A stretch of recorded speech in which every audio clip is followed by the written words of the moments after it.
interview, I'm talking to Rock Hall of Famer Steve Hackett, formerly of Genesis, whose 40-plus solo career has amassed 30-plus albums, and he's here to talk about his latest instrumental album.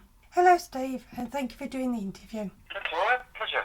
Under Mediterranean Skies, out on 22nd of January, why did you decide to do an instrumental album?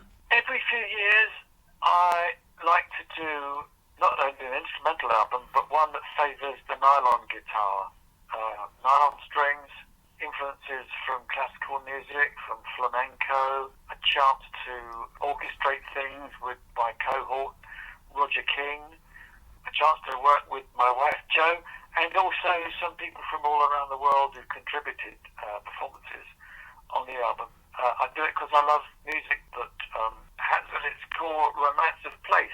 And the idea of doing something as a virtual trip to the Mediterranean, describing those various countries and cultures, seems to be very appealing at this time when we can't really tour and we can't really be tourists.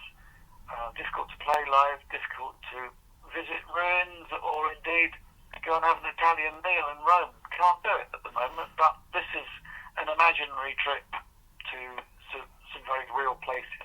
What makes the area so beautiful? Well, for a start, I think that the colours are more vibrant under the Mediterranean sun. The well-known colours, Greece, white buildings, brilliant white under a blue sky, often with either blue domes or blue shutters.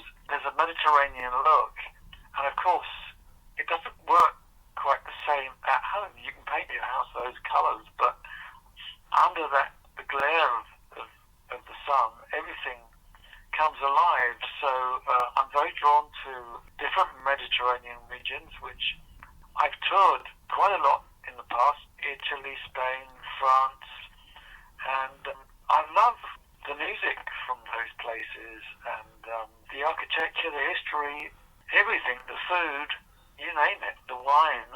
Who wouldn't?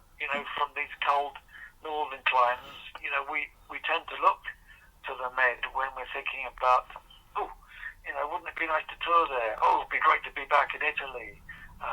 Or even, I'm tired of the rain, wouldn't it be great to head off to Greece, as I did a while back, or even Egypt, and get a trip down the Nile and come away with inspiration from music, which always hits me in a very big way from these areas, some of which have the desert on their doorstep, places like Egypt, Jordan, Marrakesh, and it's heavy.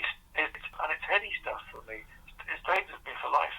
What is your favourite country in the Mediterranean? Oh goodness me! That's really tricky. I love going to Italy because it always feels like coming home. They were one of the first places that responded to the music that I was doing with Genesis all those years ago. I think it was where the repressed English boys from that public school all those years ago, I think it's where they first learned to relax and just chill out and have a meal, and as the wine flowed and the courses kept coming, I got the feeling that everyone was becoming a little less English and a lot more Mediterranean or Italian. It was a big influence on us, and it was a place where the pressure was off. You play a number of guitar type instruments for this album. What was your favourite and why? I'm most fluent on the guitar, but I do love playing. There's a Peruvian instrument called the charango, and I used it like a mandolin or a bouzouki on one of the tracks. On a couple of the others, I'm playing the Arabian lute, otherwise known as the oud, the O-U-D. And I really wish I was better on that because it's a fantastic instrument. But just tuning it, I find a hell of a challenge. But it's a fantastic instrument, and I've used it a bit in the past on rock things, and I hope to be better on it in the future. How important was it to capture the essence of local traditions and music? It was very important. I think that when I was doing the Spanish track, Spanish-influenced, Andalusian Heart, I was aware of two types of music from Spain. I'd heard classical music played wonderfully by Andres Segovia, particularly when he was playing in the Alhambra Palace, a place Sultans were built by the Moors all those years ago. So that was the classical side, but also in Andalusia, where he lived, there is the Sacramonte, where the gypsies sing and play and dance, and that was no less impressive in its own way. So I tried to combine an aspect of both. Probably the most famous Spanish composer that I can think of, Rodrigo, who was a blind Spanish composer who was 20th century, but knew Segovia and wrote for him. He did a piece called the Concerto de Aranjuez, which was a commemorative piece about the death of a daughter that he had, he and his wife.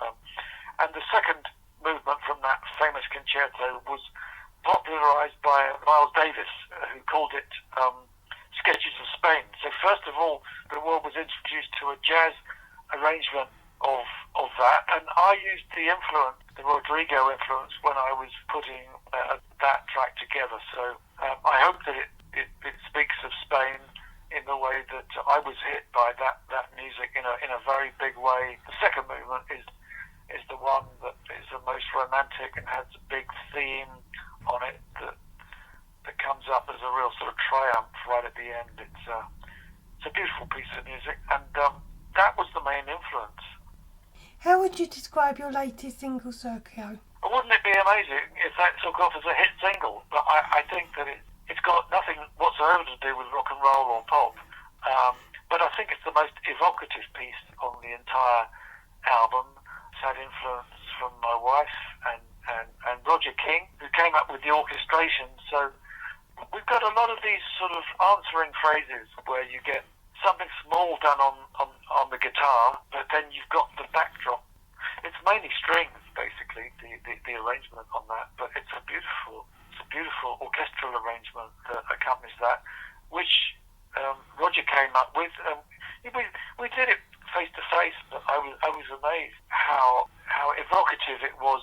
I was thinking mainly of Egypt, even though there are wonderful places around the various deserts, the Saharan Desert, the Atlas Mountains in Marrakesh in Morocco, and Petra in Jordan, and also going to the place where Lawrence of Arabia was. So we spent time with the Bedouin people there, sitting under the stars with a fire, and that was wonderful, sleeping out in a tent, and that was fantastic. I absolutely loved that. So it stays with me in a big sort of way.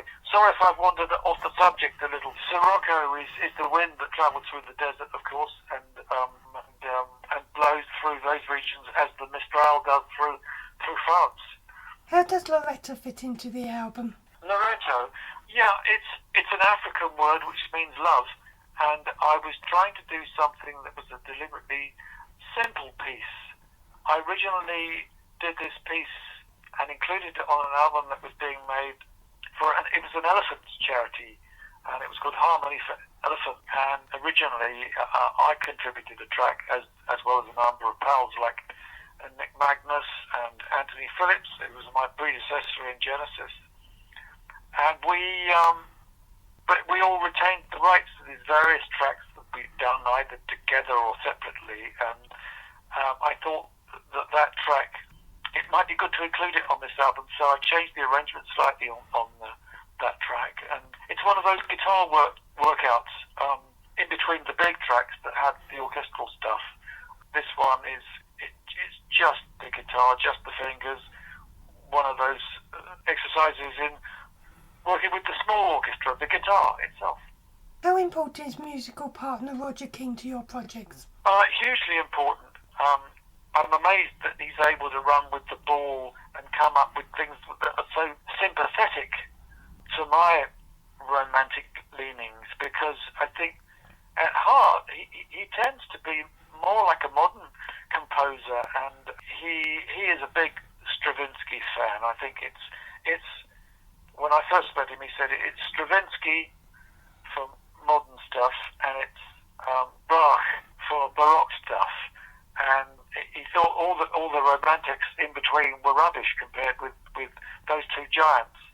Since then, I think he's changed his tune, because he's been practicing a lot of romantic stuff in between, and going back and taking piano lessons again. So he puts himself through the torture of playing Chopin very quietly. He says it's very, very demanding doing that, but he's great at doing rock. He's a great engineer. He's a great arranger. He's done film music.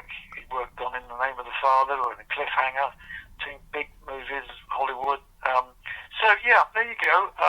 He's hugely important and very sympathetic. He can be very difficult at times. He can be very.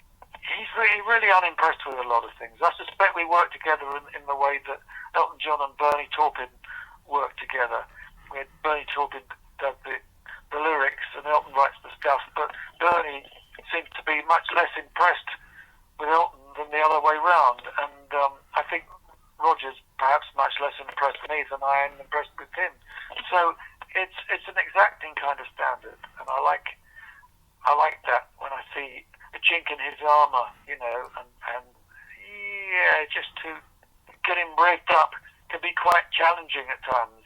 And the most he'll say is, "I don't mind that," you know. So there's a little bit of bark in him, you know. He's got a similar sort of expression in his face, that sort of wry humour thing, very wry humour with Roger, and he's no yes man, he's no pushover. He's very, very, very talented, and he's contributed to this album, as has my wife Jo, who's written lots of stuff on the album as well. So that's the main composition team. It's us three. How is it recording with your wife Jo? Well, what we tend to do is we write ideas, and as I'm doing something, recording it, if there's something that she hears that she thinks is too casual, she says, you know, this sounds a bit casual to me, a bit adult contemporary. What you need is passion. So she always brings me back to the passionate thing. She'll always prefer something that's full on to something that's either something that's very romantic and orchestral and classical, or even she says I prefer heavy metal. This is what she says. I prefer heavy metal to casual music. You know, when I say casual, there's a certain sort of style, and I'm not going to name names and knock them, but she struggles with tunes that are trying to be too adult sounding, if you know what I mean. She prefer to have something honest and passionate and brutal. There we go. Explain the second out plus Mortal. I'm going to play the whole of Seconds Out, which is a live album from 1977. Plus, I'll do full-length versions of things. Plus, I'll also play solo stuff as well, and probably divide the show up into two halves, where I tend to do the solo stuff first of all. I tend to do the more well-known solo stuff, and then follow in the second half with the Genesis stuff. So I keep the museum doors open for the glorious exhibits from the Genesis canon, and then introduce people to my other stuff at the beginning of the show. So it's that format really has worked well in recent years, and I think it's introduced a lot of people to my solo stuff who might be more familiar with the Genesis stuff, and it's really improved sales and chart positions for me in recent years hugely. What would you say is your favourite Genesis album? Well, I think my favourite was Selling England by the Pound, which I did last year in its entirety, and there was a live album from that. I love that because it was from a time when John Lennon picked up on the band and said some nice things about us. Anything else you want to mention? A chance for people to dream with it and to have an imaginary journey to some places that are difficult for us to visit at the moment until we all get vaccinated. It would be nice.